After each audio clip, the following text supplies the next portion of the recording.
Bismillahirrahmanirrahim. Assalamu alaikum all students. Hoping you all safe and doing well. उम्मीद है आप सब लोग खैरियत से होंगे। मैं doctor Mohammad Rafiq lecturer biochemistry and senior faculty member of Shahrukh Alam college of health sciences Multan आपसे मुखातिब हूँ। Dear students, Shahrukh Alam college of health sciences Punjab का वसी बिल्डिंग पर मुश्तमिल इदारा है। Shahrukh Alam college of health sciences जदीद लेबॉर्ट्री आला से मुज़य्यन और स्पेशियस लेबॉर्ट्रीज़ पर मुश्तमिल इंस्टीट्यूट है। Shahrukh Alam college of health sciences में मेहनती, आला तालीम याफ्ता और तजर्बाकार असातिज़ा पढ़ा रहे हैं। स्टूडेंट्स, कोरोना की इस आलमी वबा की मौजूदा सूरत हाल के पेश नज़र Shahrukh Alam college of health sciences ने यूट्यूब पर ऑनलाइन क्लासेस का सिलसिला जारी रखा हुआ है ताकि आपका वक्त ज़ाया न हो और आप बेहतर स्टडी कर सकें। आप लोग स्लाइड्स को बार बार पढ़ें, समझें और अपना lecture day by day clear करें। अगर आपने कोई सवाल पूछना है तो आप अपने ग्रुप में वो क्वेश्चन पूछ सकते हैं, आपको उसका जवाब दिया जाएगा।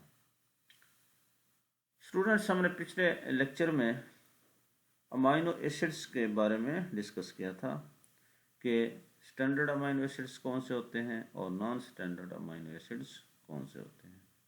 आपको याद होगा कि स्टैंडर्ड अमाइनो एसिड्स के बारे में हमने ये कहा था कि वो अमाइनो एसिड्स जो प्रोटीन बनाने में हिस्सा लेते हैं, पार्टिसिपेट करते हैं, उनको स्टैंडर्ड अमाइनो एसिड कहा जाता है या उनको हम प्राइमरी या नॉर्मल अमाइनो एसिड कहते हैं और वो तादाद में 20 होते हैं। जबकि दूसरी क्लास जो नॉन स्टैंडर्ड अमाइनो एसिड्स की हमने डिस्कस की थी, नॉन स्टैंडर्ड अमाइनो एसिड्स वो अमाइनो एसिड्स होते हैं जो प्रोटीन बनाने में हिस्सा नहीं लेते बल्कि बॉडी के अंदर इनके और बहुत सारे रोल होते हैं। नॉन स्टैंडर्ड अमाइनो एसिड्स में जो हमने एग्जांपल कोड की थी उनमें citrulline, ornithine, argininosuccinic acid, beta alanine, pantothenic acid, gamma amino butyric acid जिसको हम गाबा कहते हैं, डाईहाइड्रोक्सी फिनाइल एलानिन, इसके अलावा होमोसिस्टीन, आयोडीनेटेड अमाइनो एसिड्स भी हमने नॉन स्टैंडर्ड अमाइनो एसिड्स की एग्जांपल्स कोड की थी। इसके अलावा हमने फंक्शन ऑफ अमाइनो एसिड भी डिस्कस किए थे और हमने कहा था कि अमाइनो एसिड्स प्रोटीन्स के बिल्डिंग ब्लॉक्स होते हैं, लिहाजा जो प्रोटीन के फंक्शंस होते हैं वही अमाइनो एसिड के फंक्शंस होते हैं। इनके रोल में हमने हार्मोन की बायोसिंथेसिस, नाइट्रोजन का मेटाबॉलिज्म, इसके अलावा जो इन्वायरमेंटल स्ट्रेस होता है उसको टॉलरेट करना, ये भी इनके रोल्स होते हैं। डियर स्टूडेंट्स, आज हम जिस टॉपिक के बारे में डिस्कस करेंगे वह है न्यूक्लिक एसिड्स। न्यूक्लिक एसिड्स क्या होते हैं, न्यूक्लिक एसिड्स की टाइप्स, न्यूक्लिक एसिड के मुख्तलिफ कंपोनेंट्स, नाइट्रोजनियस बेसिस और इसके अलावा हम आरएनए और डीएनए के करैक्टर्स भी डिस्कस करेंगे। तो आइए सबसे पहले ये देखते हैं कि न्यूक्लिक एसिड्स क्या होते हैं। Nucleic acids were first demonstrated in the nuclei of the pus cell in 1869 and in sperm heads in 1872 by a Swedish doctor Frederick Mischer and named as nucleon. Nucleic acid सबसे पहले जो है वो पस cell के अंदर 1869 में demonstrate हुए और उसके बाद 1872 में स्पर्म का जो हेड है उसके अंदर इनको डिमॉन्स्ट्रेट किया गया, यानी इसको जो है वो डिस्कवर किया गया और न्यूक्लिक एसिड को शुरू में न्यूक्लियन का नाम दिया गया। न्यूक्लिक एसिड बॉडी के हर सेल के अंदर मौजूद होते हैं, यानी nucleic acid are present in every living cell as well as virus and have been found to be the essential substance of genes, और जीन्स का एक अहम हिस्सा होते हैं। और दूसरे जो जीन्स के जो अपरेटस है, जीन्स के दूसरे डेरिवेटिव्स होते हैं, उनका भी एक अहम जुज़्व होते हैं। न्यूक्लिक एसिड क्योंकि न्यूक्लियस में पाए जाते हैं और ये एसिड्स होते हैं, इसलिए इनको न्यूक्लिक एसिड कहा जाता है। स्वीडिश डॉक्टर फ्रेडरिक मिशर ने इनको सबसे पहले डिमॉन्स्ट्रेट किया। सबसे पहले पस का जो, यानी पस कहते हैं पीप को, तो पीप का जो सेल है उसके न्यूक्लियस में सबसे पहले 1869 में इनको डिमॉन्स्ट्रेट किया गया, यानी इनको डिस्कवर किया। और बाद में 1872 में फिर जो स्पर्म सेल है उसके हेड में भी इनको डिस्कवर किया गया। न्यूक्लिक एसिड को हम दो ग्रुप्स में कैटेगराइज करते हैं, डीऑक्सीराइबोन्यूक्लिक एसिड यानी डीएनए और राइबोन्यूक्लिक एसिड यानी आरएनए। तो इस तरह न्यूक्लिक एसिड दो टाइप्स के होते हैं, वन डीएनए और सेकंड आरएनए। अगर हम डीएनए यानी आरएनए और डीएनए की कंपोनेंट के बारे में डिस्कस करें तो दोनों both DNA and RNA are formed by joining together of a large number of nucleotides, यानी ये न्यूक्लियोटाइड्स के मिलने से बनते हैं, डीएनए हो या आरएनए हो। तो ये जो न्यूक्लियोटाइड्स यानी mononucleotides, each of which is nitrogenous base sugar phosphoric acid, यानी ये जो न्यूक्लियोटाइड्स होते हैं ये 3 तरह के कंपोनेंट से बने होते हैं, नाइट्रोजिनियस बेसिस, शुगर और उसके अलावा फास्फोरिक एसिड। तो ये 3 कंपोनेंट आपस में जुड़ते हैं तो न्यूक्लियोटाइड बनते हैं, और फिर बहुत सारे न्यूक्लियोटाइड आपस में जुड़ते हैं तो डीएनए या आरएनए का स्ट्रक्चर बनता है। इसलिए हम डीएनए या आरएनए के लिए एक टर्म इस्तेमाल करते हैं, दैट आर पॉलीन्यूक्लियोटाइड, यानी न्यूक्लिक एसिड्स आर पॉलीन्यूक्लियोटाइड्स। अब जब हम न्यूक्लियोटाइड की टर्म इस्तेमाल करते हैं तो इसका मतलब है कि एक न्यूक्लियोटाइड 3 कंपोनेंट्स पर मुश्तमिल मॉलिक्यूल है, जिसमें नाइट्रोजनियस बेस, शुगर और फास्फोरिक एसिड। अब हम डिस्कस कर लेते हैं कि नाइट्रोजनियस बेसिस क्या होती हैं।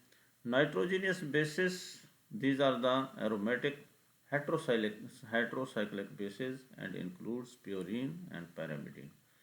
नाइट्रोजनियस बेसिस को हम 2 ग्रुप्स में कैटेगराइज करते हैं, वन प्योरीन और सेकंड पायरिमिडीन, यानी नाइट्रोजनियस नाइट्रोजन पर मुश्तमिल बेसिस जो जिनको 2 ग्रुप्स में तकसीम किया जाता है, नंबर 1 प्योरीन और सेकंड पायरिमिडीन।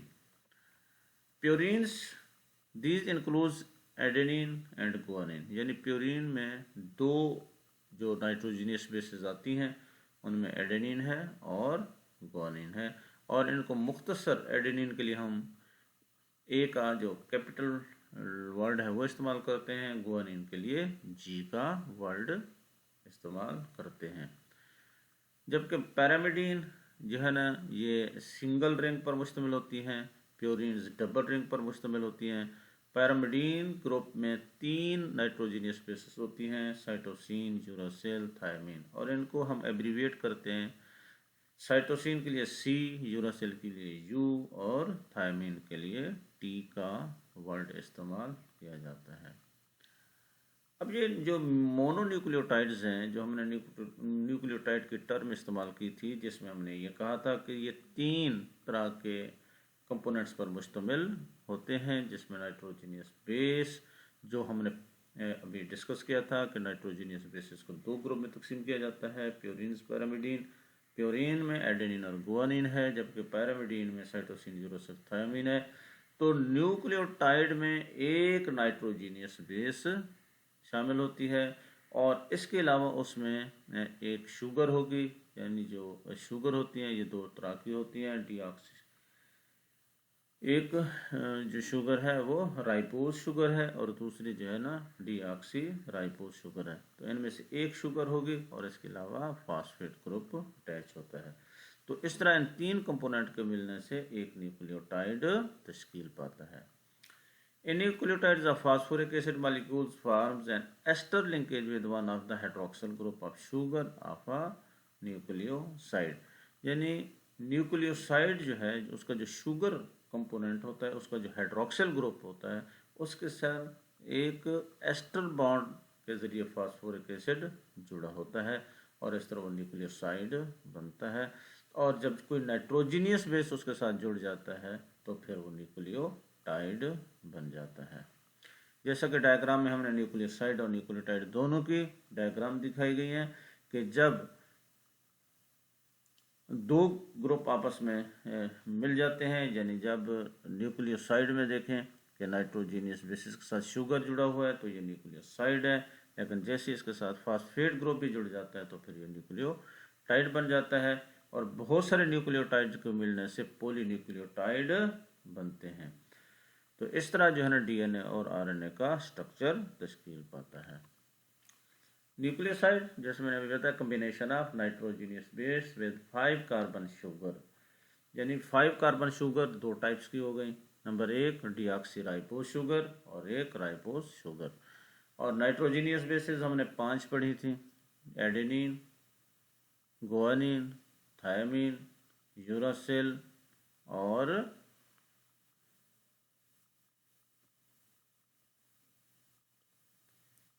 यूरासिल के अलावा साथ साथ हमने जो है वो साइटोसिन भी डिस्कस किया था। Now we discuss about some biologically important nucleotides which are not combined in nucleic acids are also found in tissues। यानी कुछ ऐसे भी न्यूक्लियोटाइड्स होते हैं जो न्यूक्लिक एसिड के साथ तो कंबाइन नहीं होते हैं, लेकिन बॉडी के अंदर उनके बहुत सारे रोल्स होते हैं। They have important special functions, यानी उनके अहम फंक्शंस होते हैं। Some of the compounds are given below. सबसे पहले यह है कि डेरिवेटिव ऑफ एडेनिन, यानी एडेनिन के जो डेरिवेटिव्स होते हैं, मिसाल के तौर पर एटीपी, एडीपी, एएमपी, तो ये ठीक ना डेरिवेटिव्स ऑफ एडेनिन होते हैं और बॉडी के अंदर इनका अहम रोल होता है। ATP has 2 high energy phosphate bond. ATP में 2 हाई एनर्जी फास्फेट बॉन्ड होते हैं, एनएडीपी, एनएडीपी, एफएडी और को एंजाइम ए। तो ये जब बॉन्ड टूटते हैं हमारी बॉडी के अंदर तो हमें तवानाई हासिल होती है। Now we discuss about some characteristics of the RNA and DNA that is very important about according to examination point of view। तो इसमें करेक्टरिस्टिक्स जो है हम आरएनए और डीएनए का ये डिफरेंस भी है और इनके ये खसूसियात भी हैं। अगर क्वेश्चन आ जाता है कि आरएनए और डीएनए में फ़र्क बताएं तो तब भी आपने ये आप लिख सकते हैं, और अगर करेक्टरिस्टिक्स के बारे में पूछा जाए तब भी आप ये लिख सकते हैं। पहला करेक्टर है नाइट्रोजीनियस बेसिस, कि आरएनए में कौन सी नाइट्रोजीनियस बेसिस होती हैं और डीएनए में कौन सी नाइट्रोजीनियस बेसिस पाई जाती हैं। तो आप बता सकते हैं कि आरएनए में जो नाइट्रोजीनियस बेसिस हैं एडेनिन एंड गुआनिन है, जबकि जो डीएनए में नाइट्रोजीनियस बेसिस होती हैं वो भी एडेनिन एंड गुआनिन होती है, ये प्योरीन्स हैं। अलबत्ता जो पैरामिडीन है ये आरएनए में मुख्तलिफ हैं, डीएनए में भी मुख्तलिफ हैं। मिसाल के तौर पर पैरामिडीन में जो आरएनए में नाइट्रोजीनियस बेसिस हैं वो साइटोसिन और यूरासिल है, जबकि डीएनए में साइटोसिन और थायमिन है। यानी डीएनए में यूरासिल नहीं होता जबकि आरएनए में नाइट्रोजीनियस बेस यूरासिल होता है। तो this is the difference between RNA and DNA. अब हम अमाउंट की बात कर लेते हैं कि जो आरएनए है उनका क्या अमाउंट होता है और डीएनए है उनका क्या अमाउंट होता है।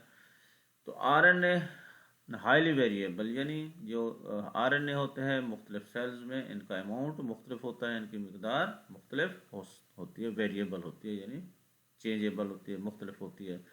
जबकि जो डीएनए है ये हमेशा फिक्स होती है, इसका अमाउंट, इसका टोटल हमेशा फिक्स रहता है। तो A is always equal to T and G is always equal to C, यानी A हमेशा टी के साथ और जी हमेशा सी के साथ जुड़ा होता है और इनका टोटल जो है ये फिर एक जैसा होता है, ये चेंजेबल वेरिएबल नहीं होता। तो ये भी एक फ़र्क है कि जो अमाउंट ऑफ आरएनए है वो वेरिएबल है, जबकि डीएनए का अमाउंट जो है वो फिक्स रहता है। नेक्स्ट जो करैक्टर है और डिफरेंस भी है शुगर का, कि जो आरएनए में शुगर होता है वो राइबोज होता है, जबकि डीएनए में शुगर है वो डीऑक्सी राइबोज होता है।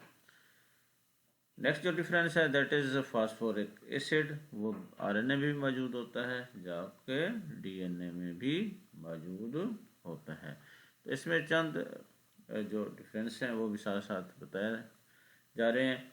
इसके अलावा लोकेशन इन द सेल के mainly cytoplasm, some in the nucleus, यानी जो आरएनए है वो ज़्यादातर साइटोप्लाज्म में होते हैं और कुछ जो है वो न्यूक्लियस में होते हैं, जबकि डीएनए न्यूक्लियस में ही पाए जाते हैं और कुछ जो है वो माइटोकॉन्ड्रिया में भी मौजूद होते हैं। मॉलिक्यूलर वेट के हवाले से देखें तो मच स्मॉलर देन डीएनए, यानी जो मॉलिक्यूलर वेट है आरएनए का डीएनए की निस्बत बहुत कम होता है, जबकि जो डीएनए है इनका मॉलिक्यूलर वेट जो है वो ज़्यादा होता है। और अगर हम शेप के हवाले से बात करें तो जो आरएनए का जो शेप है वो सिंगल स्ट्रैंडेड होता है, यानी एक सिंगल जो है वो पॉलीन्यूक्लियोटाइड चेन पर मुश्तमिल होता है। लेकिन इसके मुकाबले में अगर हम डीएनए को देखें तो ये डबल स्टैंडर्ड होता है, यानी ये दो जो है वो पॉलीन्यूक्लियोटाइड्स पर मुश्तमिल होता है और ये दोनों पॉलीन्यूक्लियोटाइड्स एक दूसरे के ऊपर लिपटे होते हैं इस तरह, जैसे कि डबल हिलेक्स। हिलेक्स का मतलब होता है स्प्रिंग, तो यानी उन्होंने इस तरह लिपटे होते हैं जैसे एक स्प्रिंग नुमा बन जाती है स्ट्रक्चर, जिसको हम वाटसन एंड क्रिक मॉडल भी कहते हैं। तो ये इस तरह की इनकी शेप होती है, स्ट्रक्चर होता है, यानी डीएनए डबल स्ट्रैंडेड मॉलिक्यूल, जबकि आरएनए जो है वो सिंगल स्ट्रैंडेड मॉलिक्यूल है।